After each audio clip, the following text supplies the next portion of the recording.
Welcome to our special edition of Born Dead to Live Again. Join host Dallas Haynes as we study the Word of God and learn how you can live again. And now, here's your host, Dallas Ezra Haynes.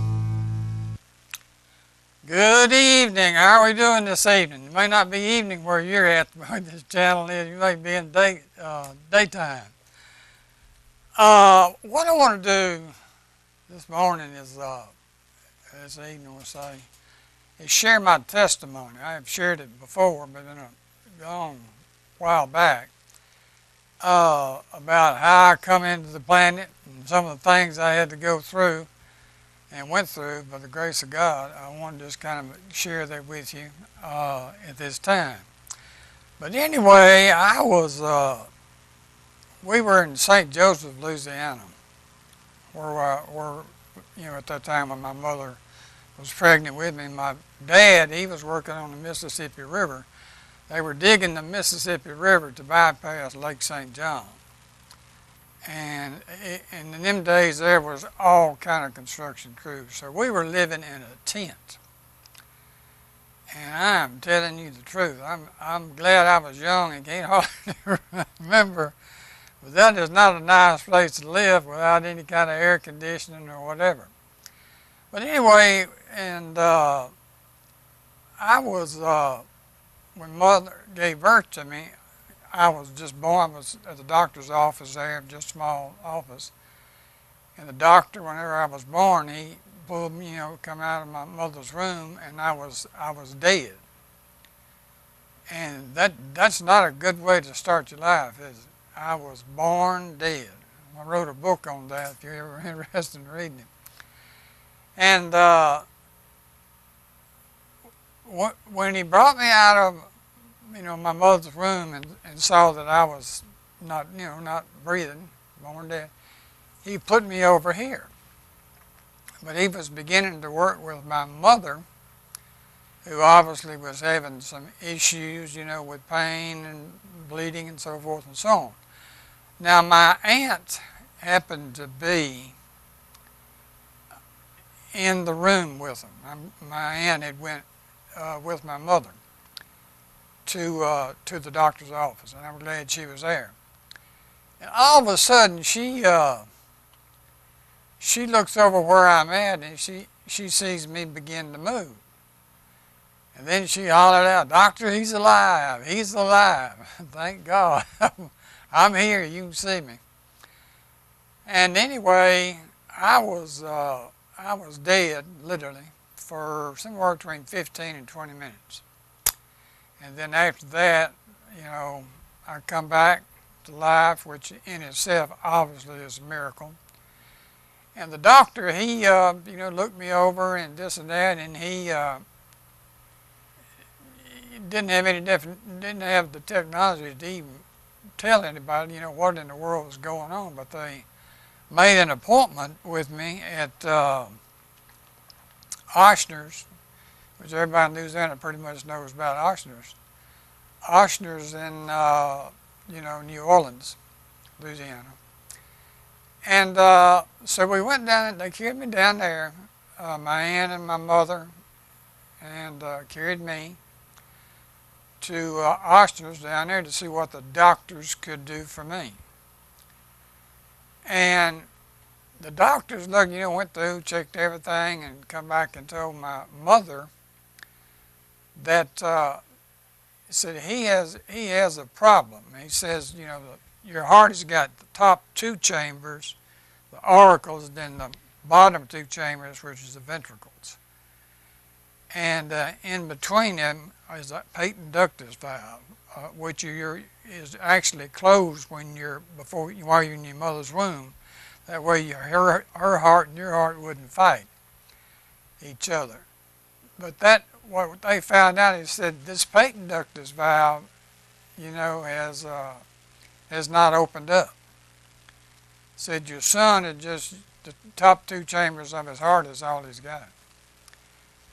And back in those days, they did not have the surgery or technology. I'm kind of telling you, a few years ago, isn't it, to do anything.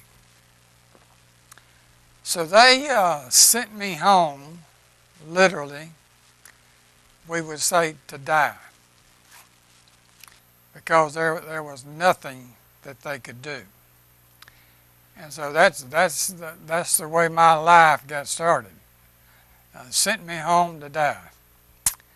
And they said that the world record, as far as they knew, was nobody, no child had ever lived beyond 4 years old.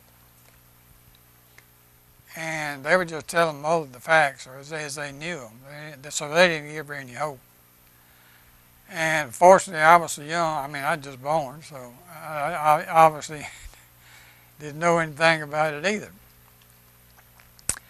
But so she would come back to the tent. My aunt went on to her home, and back to the tent that we were staying in. Like I said, my dad was working right there, and so Mother and Dad and me were all in one tent. There's a bunch of tents back in them days. You were traveling. You were renewing the Mississippi River. Your job was just, I mean, sun up, sun down. So I was probably, I'm going to say, around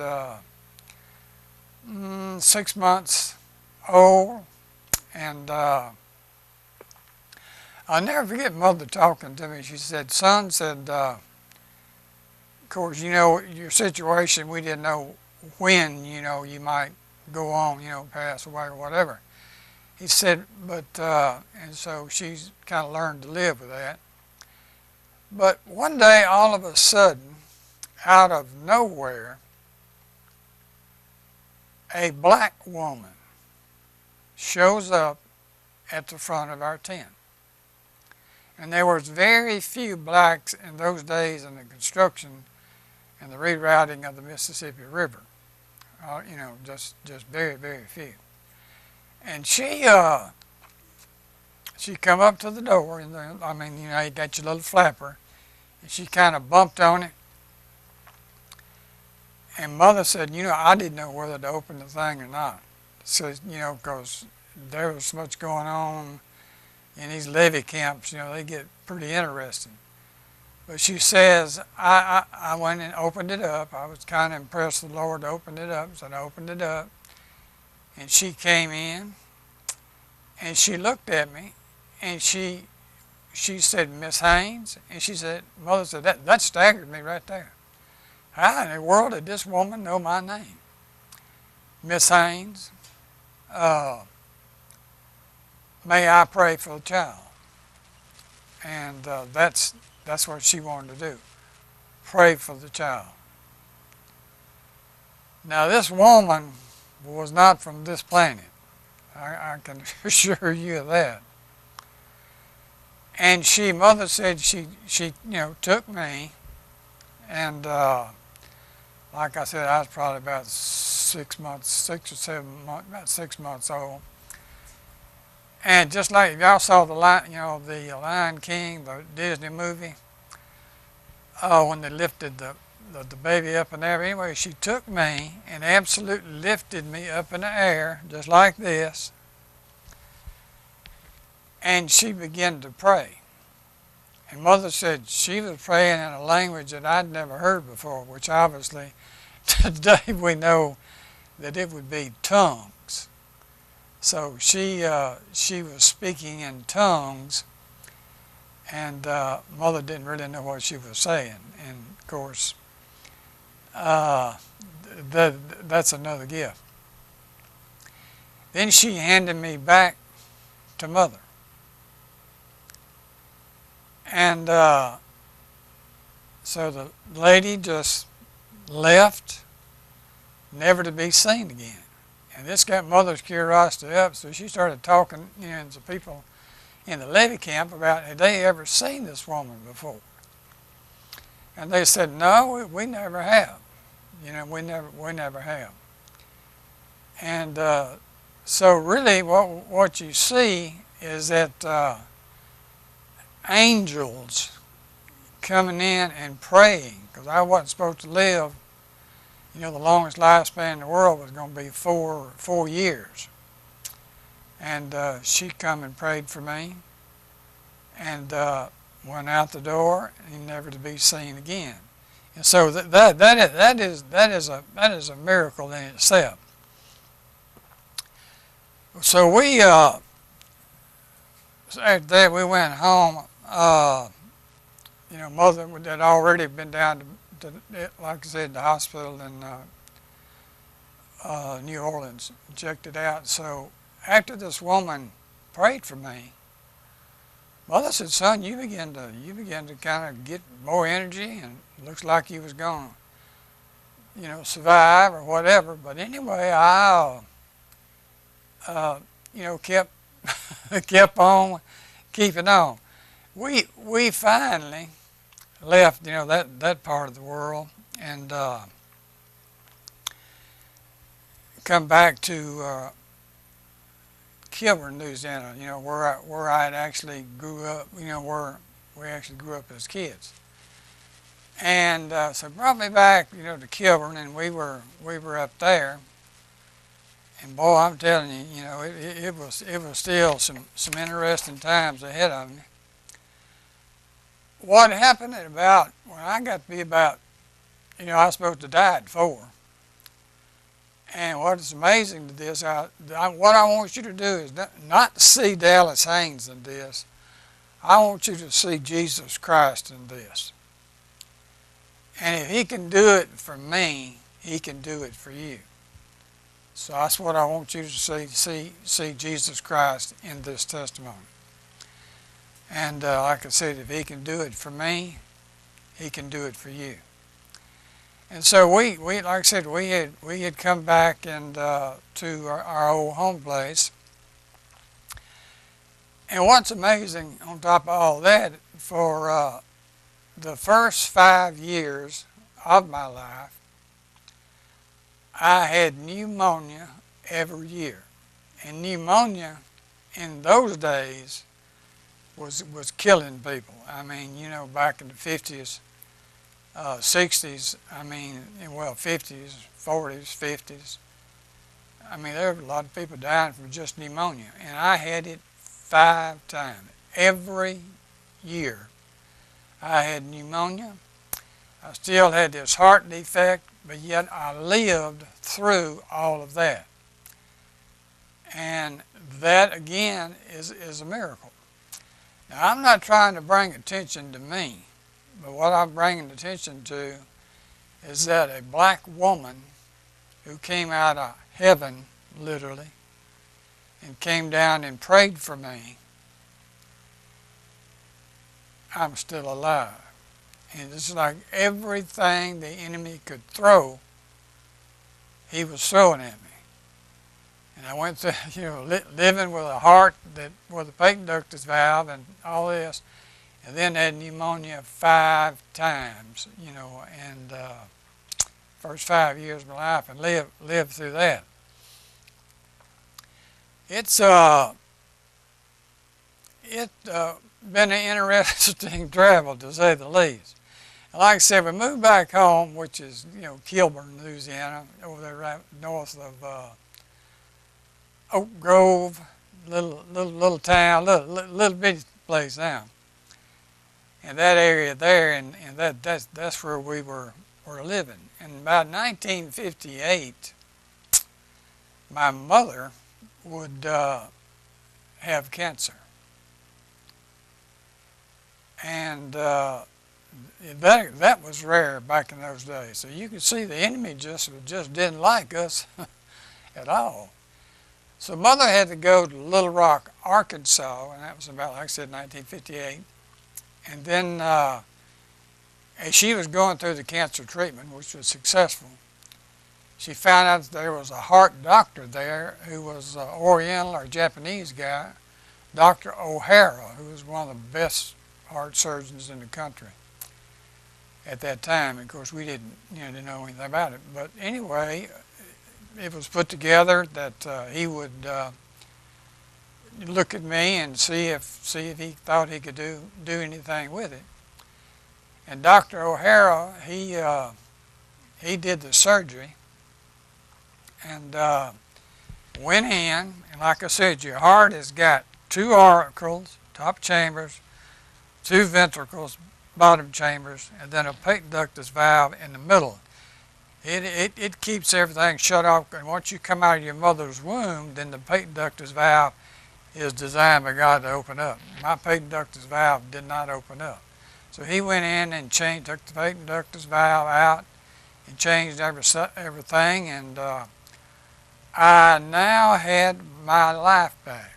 Now I was doing, okay, but my growing, I was almost like a midget. But whenever he cut that out and my heart opened up and everything started functioning, then I went on with my life, and that was another miracle right there. But what I'm getting to you and using my testimony as an example, if Jesus Christ can do this for Dallas Haynes, he can do this for anybody, any Christian, anybody. He can do these kind of healings or whatever the situation may be. And like I said, when that black woman come and lifted me up before the Lord and prayed for me in unknown tongues, then absolutely the power of God come in. And even though I would be on some tough roads along the way, don't get me wrong, I still had this Damocles over my head as you're going to die, you're going to die. I can guarantee that the demons of hell want to tell you that every morning. And but I went out and I was 12 years old when I had the heart surgery, and it was successful.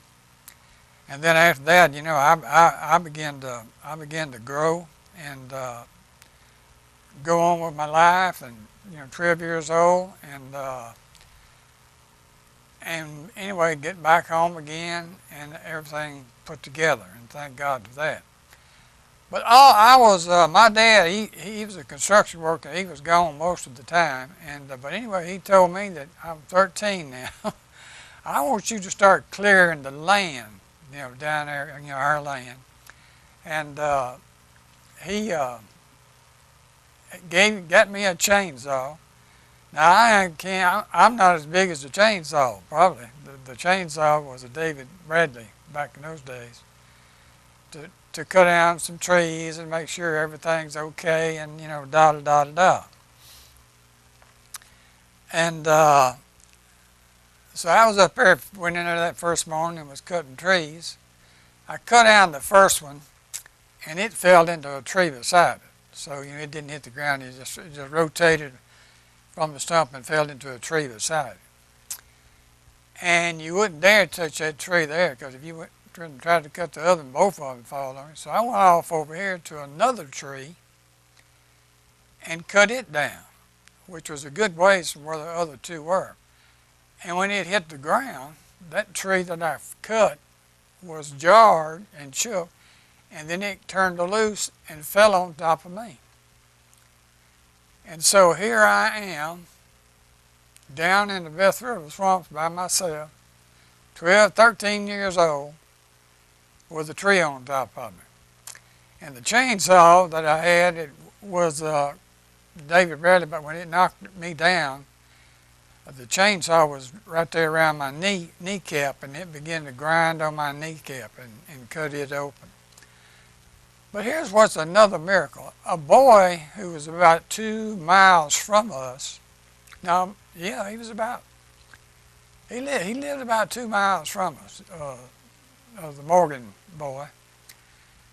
And he said, he come up there and he said, I couldn't believe he showed up about the same time the tree fell on top of me. So he come around here and pulled the chainsaw, off from me, and pulled me out from, the tree. And I said, boy, am I glad to see you. And here's my point, another miracle. Now, I'm going through a bunch of stuff, but here's the good news. God is going with me. Jesus Christ and the Holy Spirit are going with you. They were with me, they were with you. And as a Christian, you know, we need to remember that. We need to remember that. You may be going through some hellish times, but remember, God is still the King of the universe.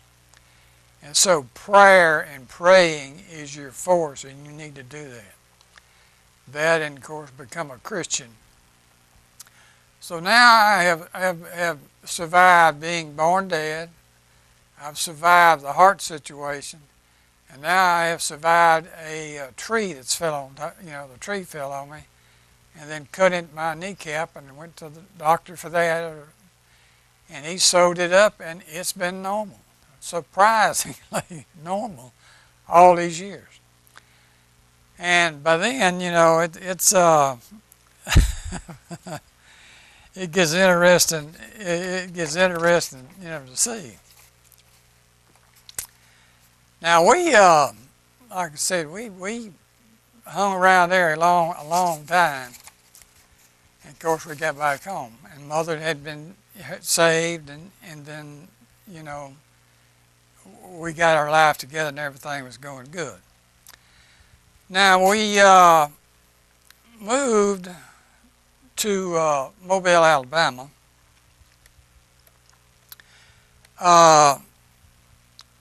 And boy, I'm telling you the truth, I had an interesting experience there also. And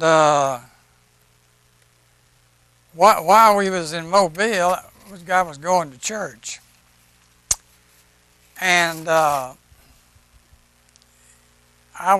went by myself that night because my wife and my son he had so much going on, she couldn't, you know, with the school and so forth, she couldn't go. So she had to stay home. So I went on to church, you know, by myself. I was going to a pretty good sized church there in Mobile, Alabama. And so after the services, I started back, you know, to go to the apartment that we were living in. And you had to cross Boulevard there, which was today it's I-10. So this particular boulevard was 4-lane. Of course, it had lights on it there at that, you know, where I was at. So I came up there to it. I'm driving a Chevy Love. Now that's a big truck, isn't it? A Chevy Love. And then all of us, you know, I come to this light. The light turns green. I start across, you know, government, what they call it, government boulevard. And I got about halfway across it, and a woman that come over this hill, you couldn't see her. You had the green light. You didn't see any concern for nothing. But she was in a stolen car and running from the police. She hits my little Chevy Love, drives me completely across out of those 2 lanes into the other side. I mean, I was hit. And what's interesting is the fact that I mean, you know, and the police come up there and so forth and so on, and boy, I mean, I had been beat up.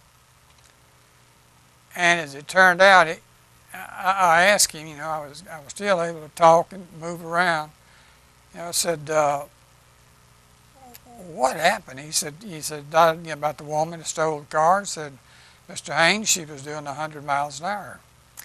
And she threw on her brakes, and we went out there checking. She probably was doing around 70 miles an hour when she hit you. But she's driving a big Grand Prix, so she could go on down the road even after she hit me. And there I was in my little Chevy Love. And they asked me, what can we do? I said, you need to get home, and you need to go to the hospital, and so forth and so on, which obviously makes a whole lot of sense. And so I went home, you know, to our apartment.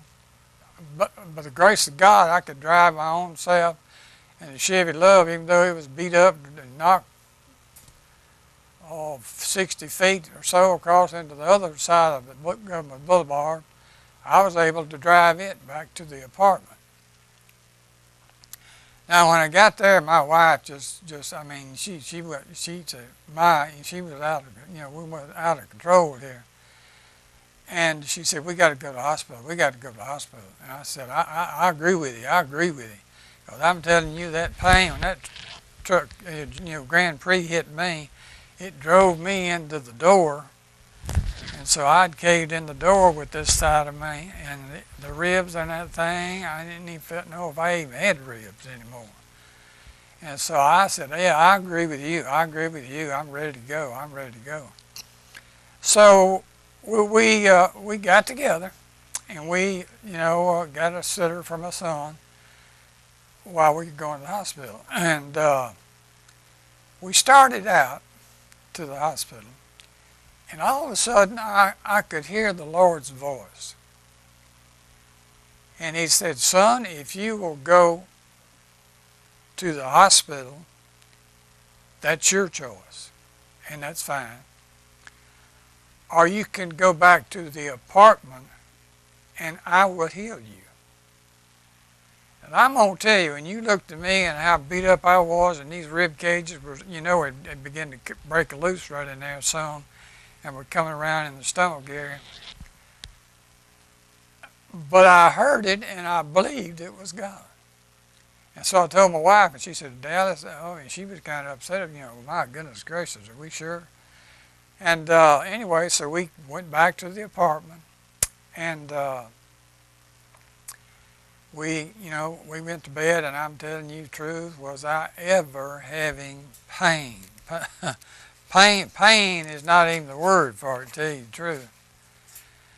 And so it got to be, all that happened around 8 o'clock, 9 o'clock at night, and we went back to the house and got in bed and began to try to rest, and finally went to sleep. And then about 1 o'clock a.m., I'm awakened. And when I did, I heard two angels talking. And one of them said, he's waking up. Are you through? And the other angel said, yes, I am. And so I felt a set of ribs just coming out like this, where they should be. And then he turned, I opened my eyes. I was almost scared to open my eyes, to tell you the truth. But then I opened my eyes whenever they turned and started walking out, and it was two angels from God that come down to heal me and fix me, and I've never had a problem with anything like that since then. They were about 7 foot tall. I'm not going to say they're all that way, but they were walking down the apartment, and I did get a chance to wake up and glance at their backside. And I just want to know you, God has given you every bit of what I have seen is available to you. So don't ever quit the faith. Don't ever quit your, don't ever quit your destiny. Run out of time. Talk to you next week. Thank you for watching our special edition of Born Dead to Live Again. We trust this message has blessed you. Join us next time for Born Dead to Live Again.